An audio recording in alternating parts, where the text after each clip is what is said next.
Hello my dear students, আমি আগের ভিডিওতে ক্লাস 10-এর ইতিহাসে তোমার সামাজিক সংস্কার নিয়ে আলোচনা করেছি। সেখানে ব্রাহ্ম সমাজ, দেবেন্দ্রনাথ ঠাকুর, রামমোহন রায়ের ভূমিকা, কেশবচন্দ্র সেনের ভূমিকা, এই সমস্ত বিষয়ে আমি আলোচনা করেছি আগের ভিডিওতে, তোমরা জানো।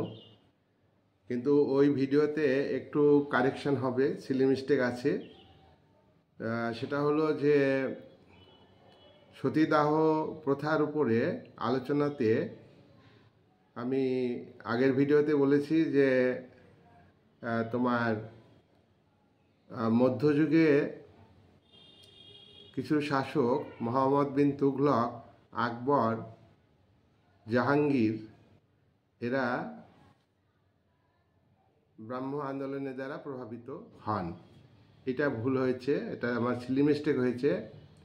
তার কারণ ব্রাহ্ম আন্দোলন অনেক পরে আর মধ্যযুগের শাসকরা অনেক আগে।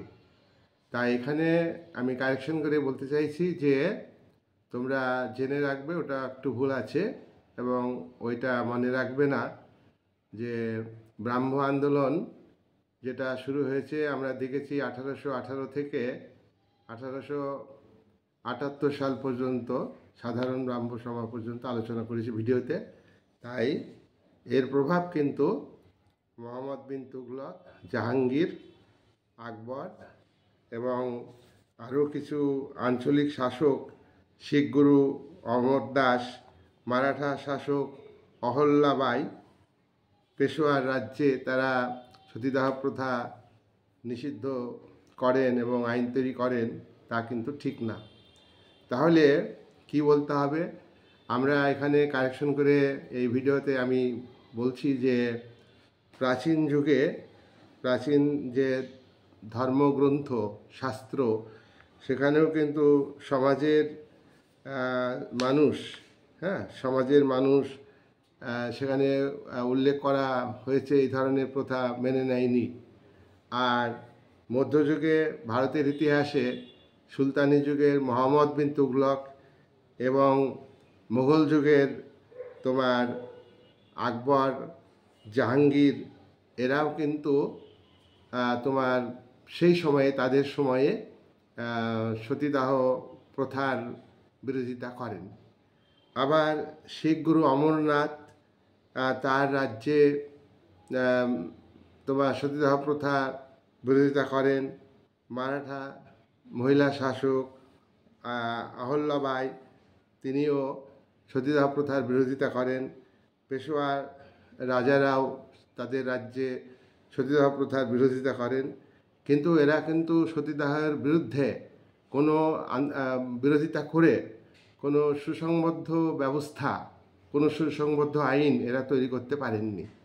বিরোধিতা করেই তারা ক্ষান্ত হয়েছেন। কিন্তু 19 শতকে, যেটা আমার আগের ভিডিওতে বলেছি, এটা কারেকশন হবে, 19 শতকে তোমার সতীদাহ প্রথার বিরুদ্ধে মানে ব্যাপক আন্দোলন গড়ে ওঠে। সেক্ষেত্রে তোমার আমরা বলেছি রামমোহনের কথা বলেছি, দেবেন্দ্রনাথের কথা বলেছি, আমরা বলেছি কেশবচন্দ্র সেনের কথা, এদের কথা আমরা কিন্তু বলেছি, এবং আরও অনেকের কথা আমি বলেছি যে সতীদাহ প্রথার বিরুদ্ধে তোমার লড়াই করেছেন। তার মধ্যে সবথেকে অবদান হলো, দেখো, সতীদাহ প্রথা আইনটা রামমোহনের চেষ্টাতেই লর্ড উইলিয়াম বেন্টিং 1829 সালে পাশ করেছেন। তার পরবর্তীকালে ব্রাহ্ম সমাজ কিন্তু আন্দোলন করেছে সতীদাহ প্রথাকে কার্যকরী করার জন্যে। সতীদাহ প্রথা আইনকে, সতীদাহ প্রথা নিষিদ্ধ আইন, সতীদাহ প্রথা রদ আইন, এই আইনটাকে কার্যকরী করার জন্য তারা ব্রাহ্ম সমাজ পরে আন্দোলন করেছে, এইটুকু। আর এখানে রামমোহনের অবদান বিরাট, আর লর্ড উইলিয়াম বেন্টিং সরকারি পক্ষ থেকে আইনটাকে পাশ করেছে, এই বক্তব্য। আরেকটা বিষয় হলো যে রাধাকান্ত দেব, যে বলেছি যে ব্রাহ্মসভা প্রতিষ্ঠা করে রামমোহনের বিরোধিতা করে, যেটাও ভুল হয়েছে। রাধাকান্ত দেব ধর্মসভা প্রতিষ্ঠিত করেছিলেন। তিনি রক্ষণশীল হিন্দু সমাজের নেতা, তিনি রামমোহনের যে বক্তব্য সতীদাহ প্রথার বিরুদ্ধে যে আন্দোলন তার বিরোধিতা করেছেন। তাহলে এখানে আরও ক্লিয়ার করে নাও যে মধ্যযুগের কয়েকজন শাসক সতীদাহ প্রথার বিরোধিতা করেন। তারা কারা? মোহাম্মদ বিন তুগলক, আকবর, জাহাঙ্গীর। আচ্ছা, আর কিছু আঞ্চলিক রাজা বা শাসক, তারা অমর দাস, অহল্যাবাই, পেশোয়ার কিছু রাজা, তারা বিরোধিতা করেন। কিন্তু তারা বিরোধিতা করে কিন্তু এদের উপরে, এই যে কজনের নাম আমি বললাম, এদের উপরে কিন্তু ওই রামমোহনের আন্দোলনের কোনো প্রভাব পড়েনি। এদের উপরে রামমোহনের আন্দোলনের প্রভাব পড়েনি। আবার ব্রাহ্ম সমাজ যে পরবর্তীকালে রামমোহন 1833 সালে মারা যাচ্ছেন, হ্যাঁ, তারপরে ধরো দ্বারকনাথ ঠাকুর, দেবেন্দ্রনাথ